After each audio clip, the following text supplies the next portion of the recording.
mortals. Come and face your final fate. The shadow.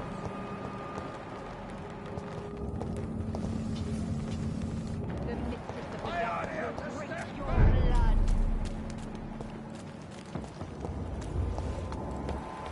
Stop. This is not the place for you, sir. Consume you.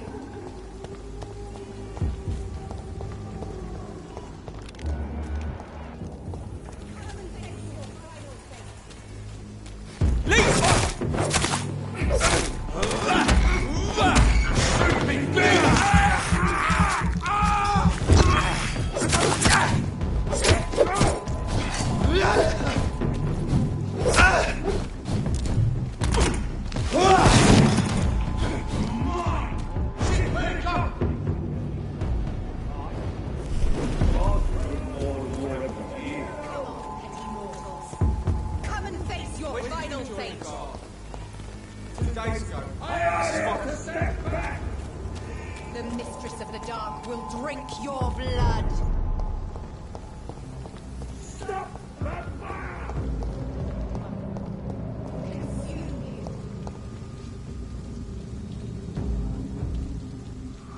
Not a good place for a stroll. Loft It's an leech! Kill it!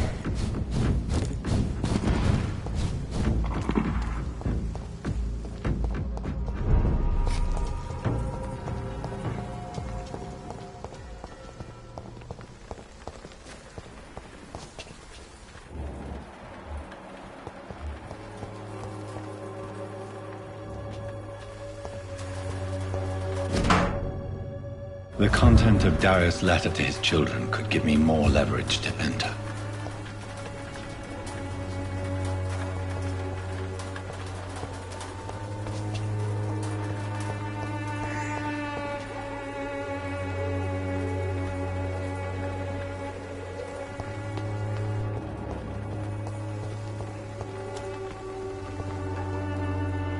Hello again, miss.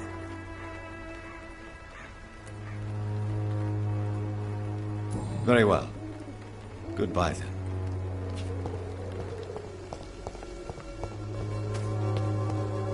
It's locked, all right.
Good evening, sir.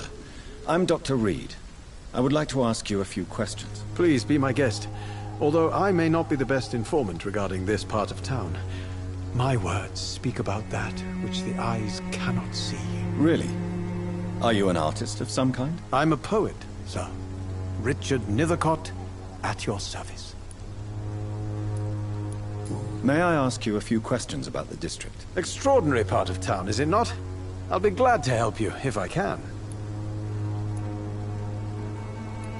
What can you tell me about an old man called Darius? Darius Petrescu? Yes, I know him. At first, I thought he was only a small publisher. I invited him to publish my work, but his reaction was pretty clear. Not interested in your talent? Darius is an old political activist who takes delight in printing tracts and lampoons. Those communist activities only require mediocre writing skills. I'm looking for Dorothy Crane, a nurse who lives in this vicinity. Dorothy Crane. Oh, I love the name. The Crane of Whitechapel. Sounds very mysterious. But, sorry, no, never heard of her.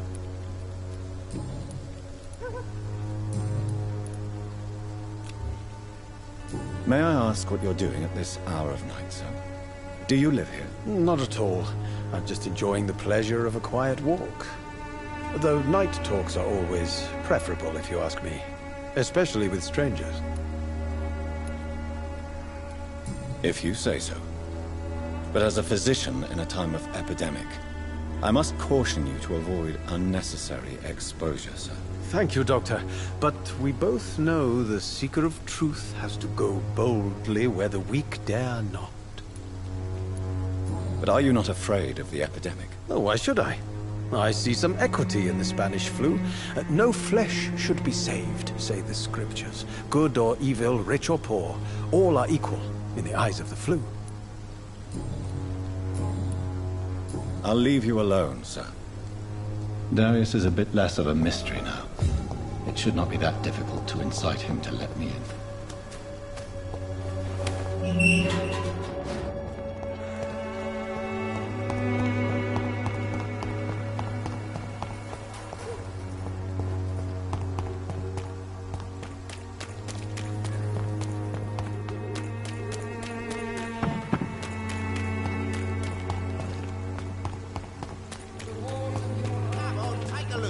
Afraid.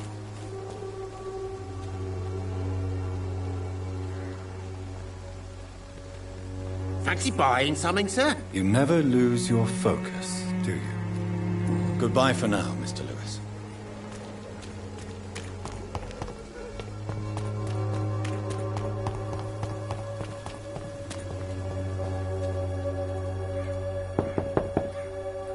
Mr. Petrescu, just 1 minute, please. You again?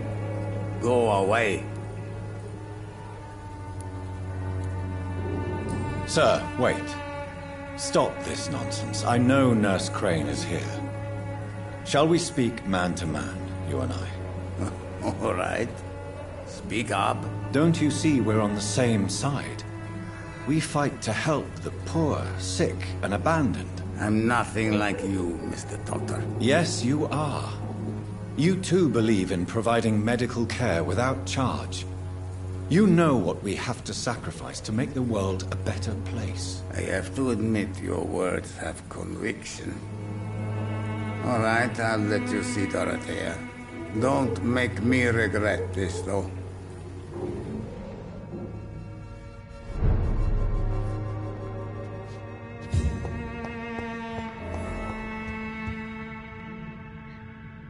If you want to talk to Dorothea, you must go across the courtyard and take the stairs. We've not been formally introduced.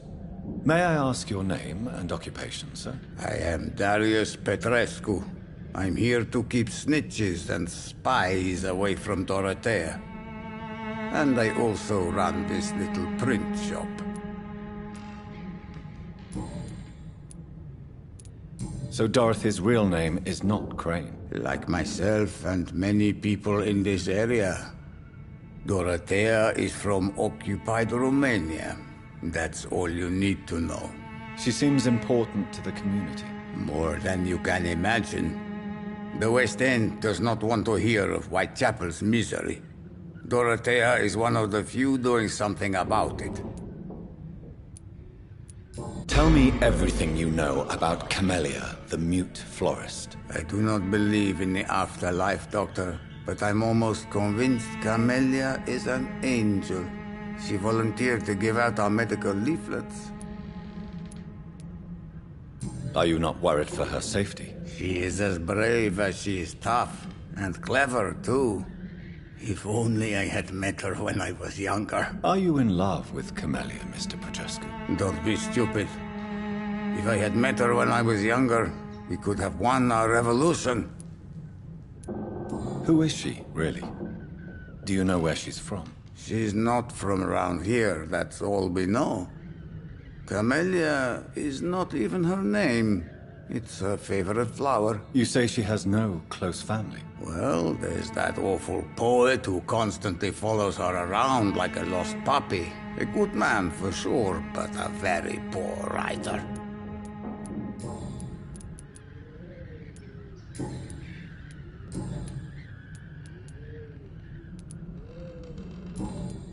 Goodbye, Mr. Petrescu.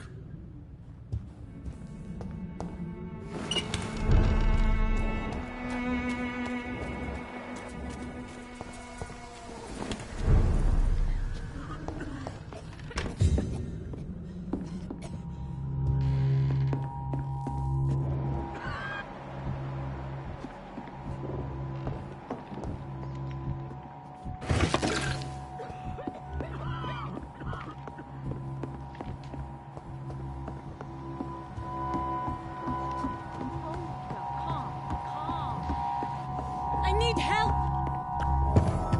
What do we have here, nurse? Patient Raz Van Vasily. High fever running on 3 days. Complaints of dizziness, muscle aches, and head pain. Diagnosed with influenza. Treatment? Aspirin and salicin for the fever and discomfort. Liquids for dehydration, but he's having trouble keeping even water down. Aspirin and salicin, you say? Why not some warm milk and a kiss on the cheek? Where are the quinine salts? Tried buying, borrowing, even stealing. There's none to be found, Doctor. He's not convulsing, he's choking. He's not getting any air. Scalpel! Hand me that scalpel! What can I do, Doctor?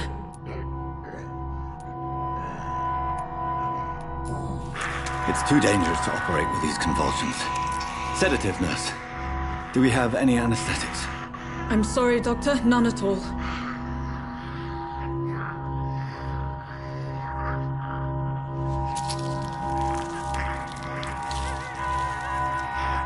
I need to perform a tracheostomy. Short pipe. That rubber tube will do. We're going to cut a passage for air through the neck. Yes, Doctor. He's breathing again, but he's coughing up blood. Internal hemorrhaging. I need to make another incision into the chest cavity to drain the fluids from the lung. Prepare another tube. A thoracostomy? Doctor, we've nothing to fight the infection. We need an aseptic environment. Don't question me, nurse. I need a drain. Now. Yes, Doctor.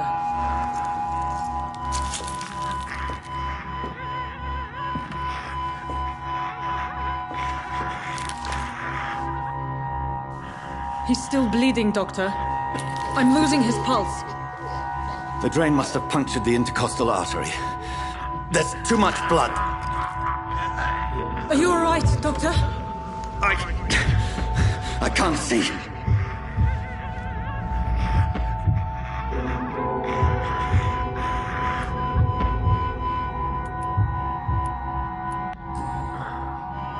I must first suture the artery.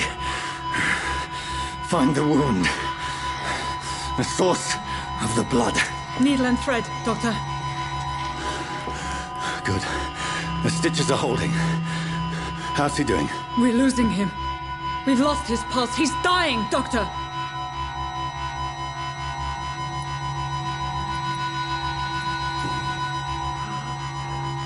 A dose of epinephrine, now. Yes, Doctor.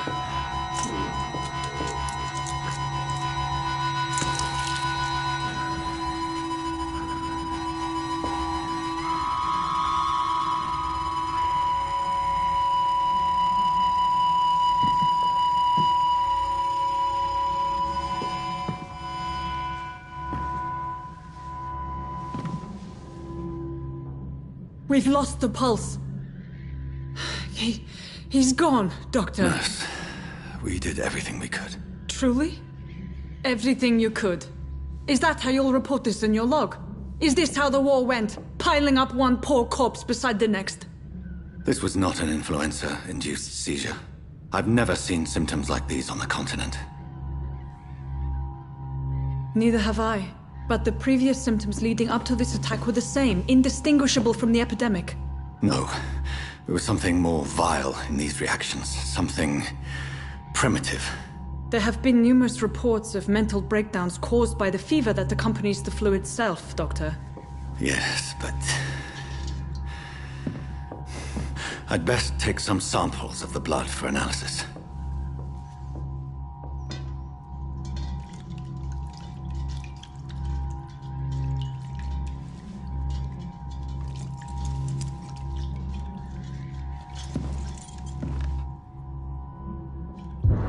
I doubt you're here to test my bedside manner. I suspect it was more than intuition alone that led you to us. So, how might I be of service, Dr. Reed?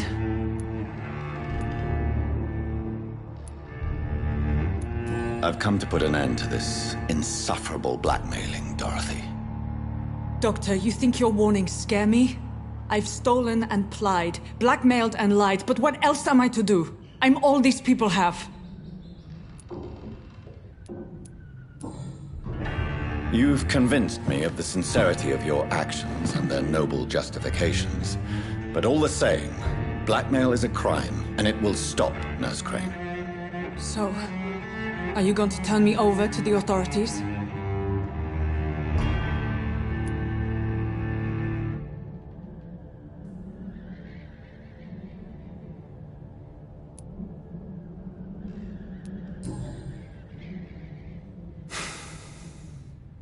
No. Your place is here. Jailing you would be an even greater crime. So, here is my proposition. I'll look the other way on your little enterprise. In exchange, you will resign from the Pembroke Hospital and provide me with medical supplies when the need arises. Dr. Reed! That sounds like a business proposition. My accomplice, then? No, just a privileged client.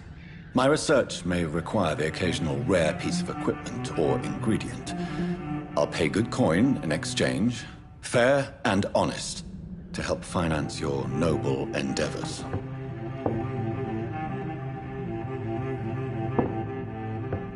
We have ourselves a deal, Doctor. Good customers are always welcome. Yes, Nurse Crane. We have a deal.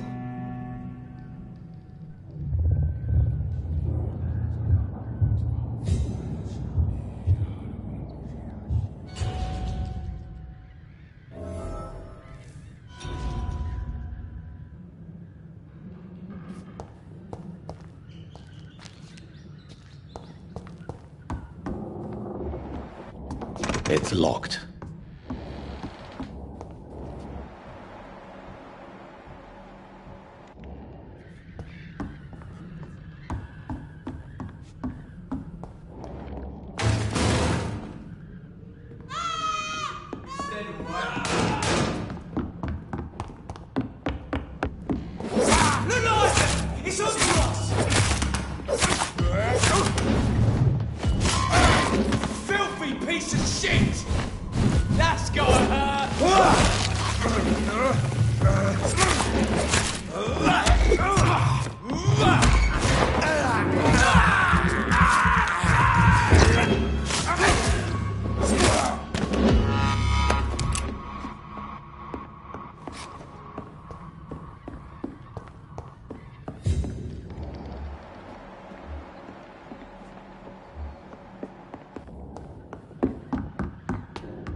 Don't come closer, sir.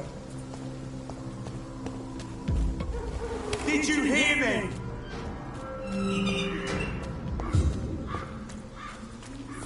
Cordial can be the answer to all your problems. As long as you have the money.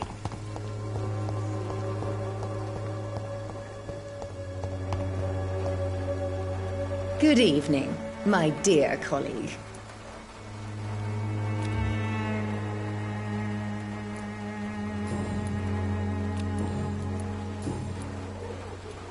Tell me, who intrigues you most in Whitechapel?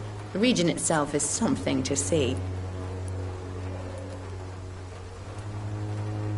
Is there anyone I should avoid? Cadogan Bates, without a doubt. The bloody bastard remorselessly exploits poor migrants as soon as they get here.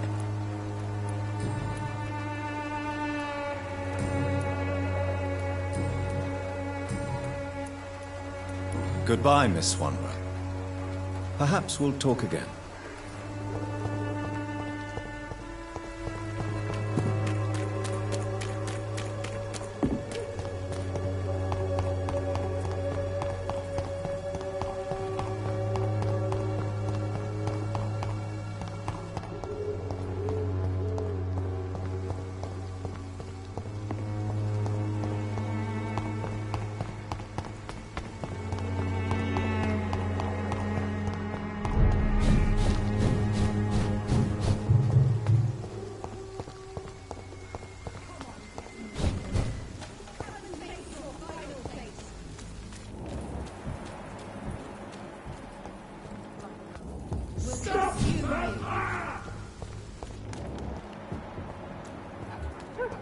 The mistress of the dark will drink your blood. Run! Back to the shadows!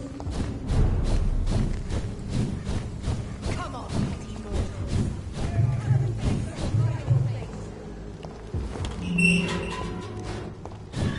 Human blood.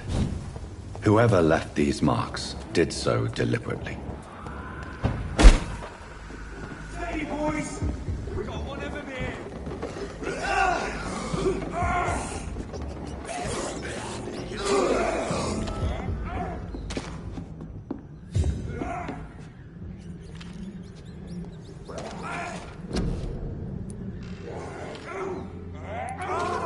Filthy piece of shit!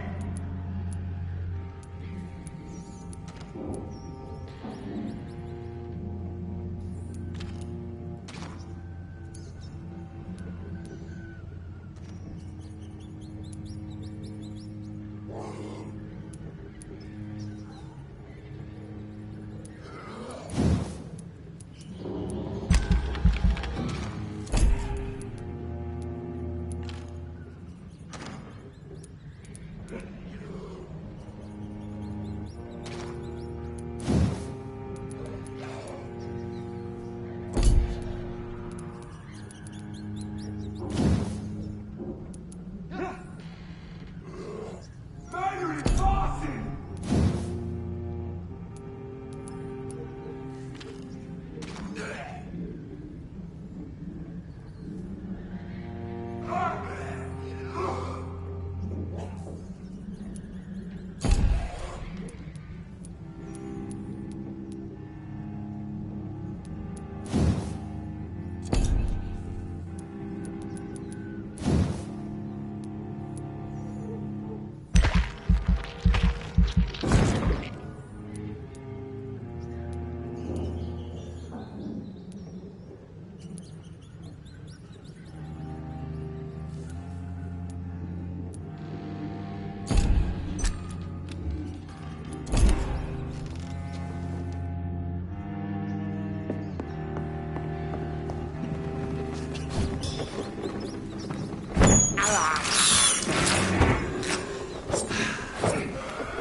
I have this thirst for blood.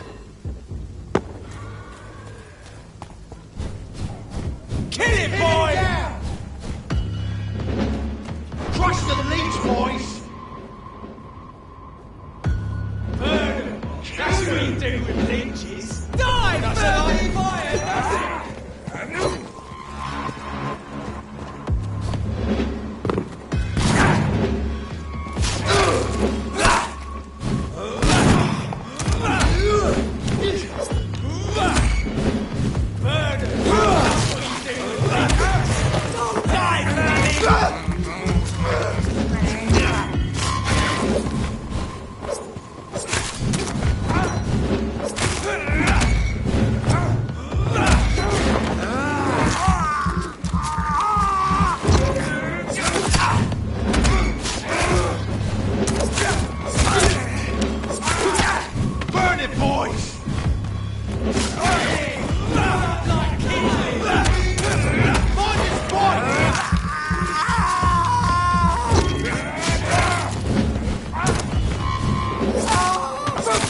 fucking beast!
I would ask you to avert your eyes, sir.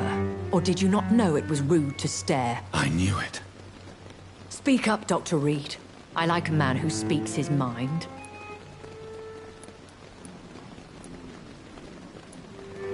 You killed him.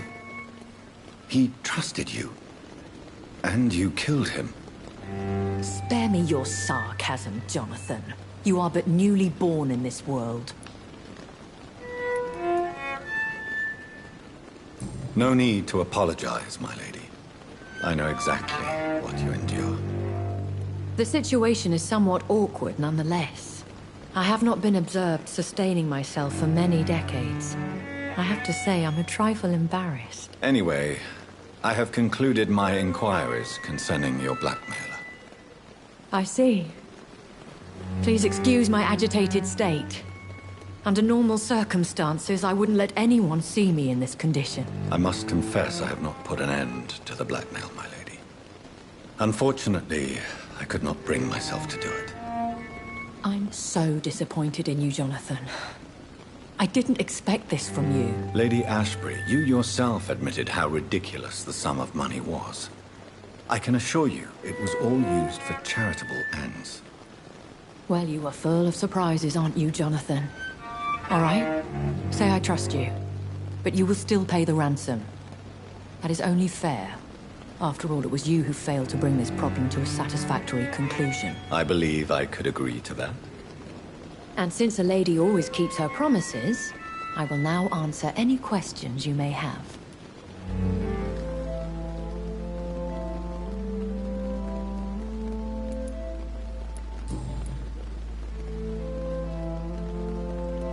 A vampire? Is that what I am? What we are? Such a crude word, defined by penny dreadfuls and drunken hacks. No. You are now an Ekon, and that you shall remain.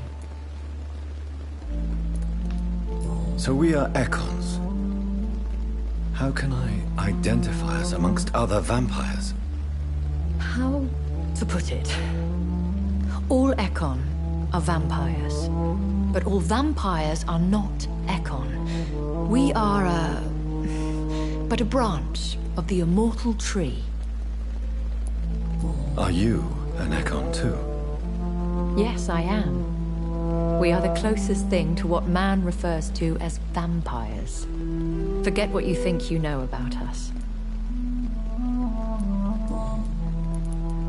I've been hearing a voice talking in my head.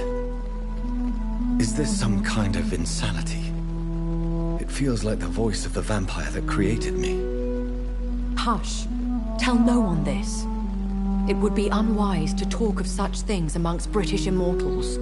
Speak no more of your maker. How could this cause offense? Only the powerful immortals can mentally call to their progeny. No vampire or hunter will sleep easy, knowing that an unidentified elder is stalking the streets of London. Excuse my forwardness, but... are you my maker? Me? Goodness, no. Only a foolish immortal would create a progeny without taking precaution, and I'm no fool.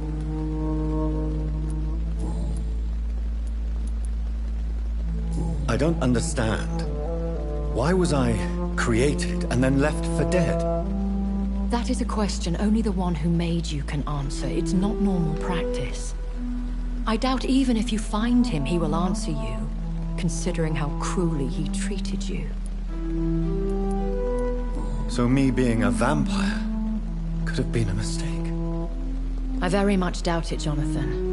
Contrary to the legends, it is not as simple to make another vampire by just biting someone. I'd like to avoid creating another vampire by mistake anyway. Tell me, how is it done? The process is dangerous. It could even kill your potential progeny. If you did decide to sire an offspring, they must drink of your blood, Jonathan.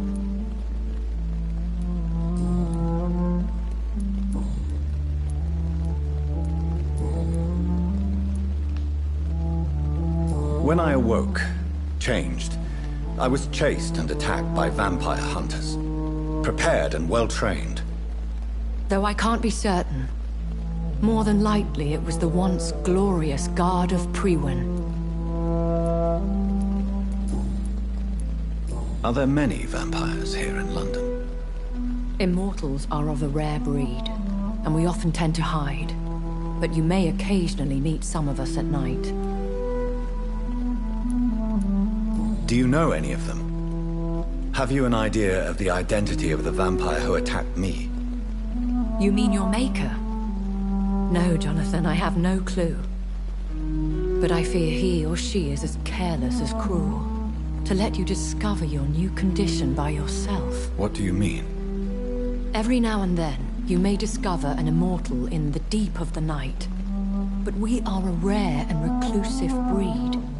Our progeny is almost never accidental. Will they all be as affable as you, my lady? I do not see why not. But remember, even the shark smiles before he bites. That sounds like a lesson from experience. Vampire politics are as intricate and sometimes tedious as a game of chess in a gentleman's club.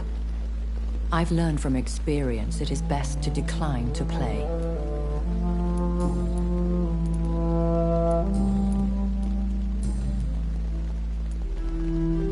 Why does Dr. Swansea allow you to feed on the patients of the hospital?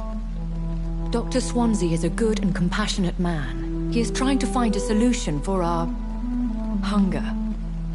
Until that happens, he is clever enough to understand that I only feed upon the dying. And no one suspected you of the murders? As you well know, suspicion has recently fallen on me of killing for pleasure. But you have my word, Jonathan. I take no pleasure in taking a life. I know this is beyond the pale, but may I inquire your age? Really? And I thought you were gentlemen. If you must know, I'm 27. I've been 27 for a long time now, and 27 I shall remain. And who bestowed upon you this eternal youth? My maker. He left this isle a long time ago.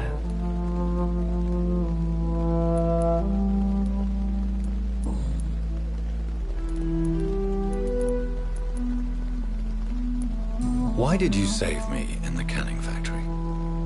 I could hardly stand by and watch such a promising young blood as yourself be torn to shreds by some gutter scowl. William Bishop wasn't the vampire that created me then?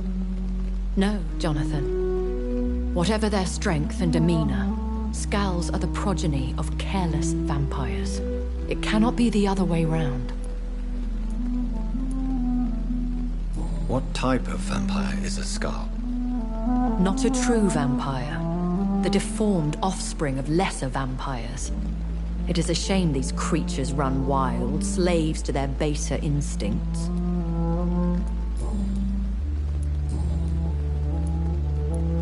I bid you farewell. For now, my lady. I must quickly analyze the blood I took from Nurse Crane's patient.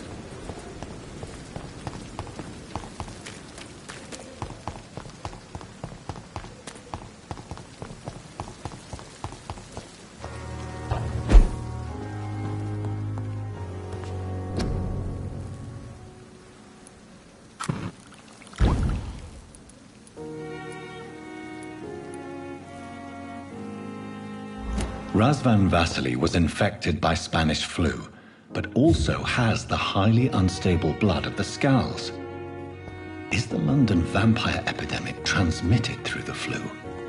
I should talk to Dr. Swansea about it.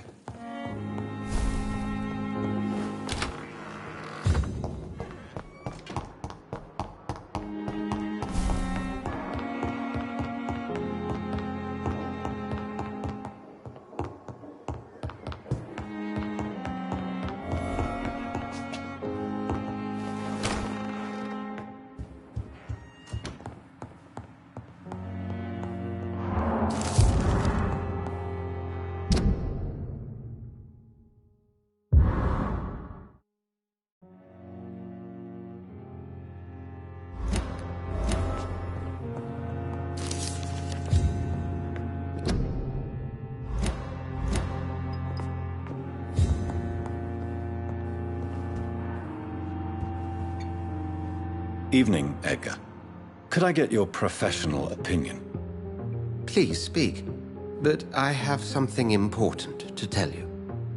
This strain of flu, it's very different from the one I saw in Europe. It's downright peculiar.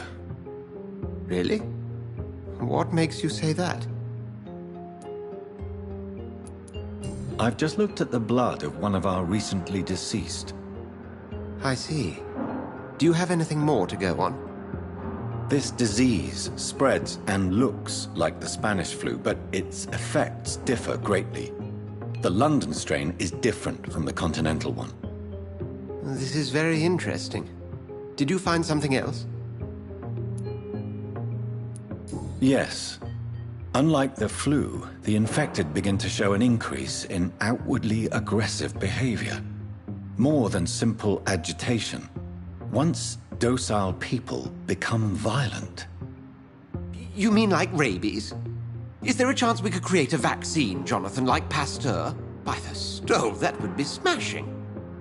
There's a lot we're not seeing here. But it is spreading, and quickly.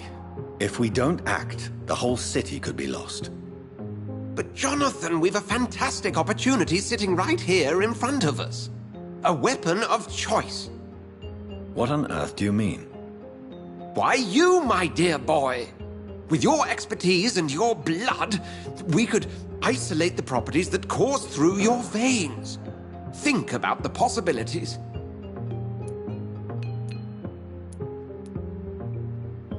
And why not?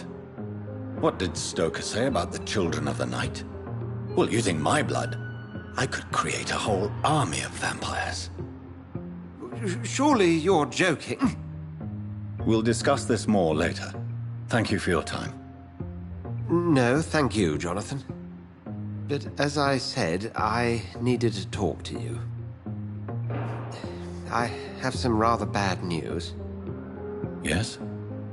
I'm afraid it's your sister. My sister? She's to be buried this evening at Whitechapel Cemetery. Your mother published the obituary this morning. I see. I'm sorry, Jonathan. Please accept my condolences.